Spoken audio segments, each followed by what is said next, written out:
सदनिका प्रकरणामध्ये दोषी असलेले माणिकराव कोकाटे यांना आपल्या मंत्रिपदाचा राजीनामा द्यावा लागलेला आहे आणि त्यानंतर आता त्यांच्यावर अटकेची टांगती तलवार आहे।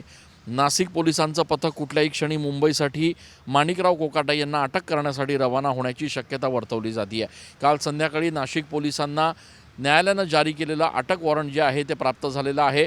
त्यानंतरची सगळी प्रक्रिया केल्यानंतर नाशिक पोलीस आता मुंबईसाठी रवाना होण्याची शक्यता वर्तवली जाते आहे।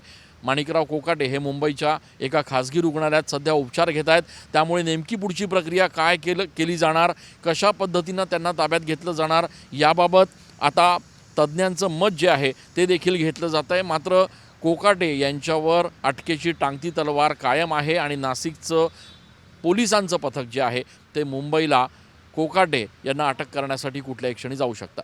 कॅमेरा पर्सन आकाश येवलेसह मी चंदन पूजा अधिकारी, TV9 मराठी।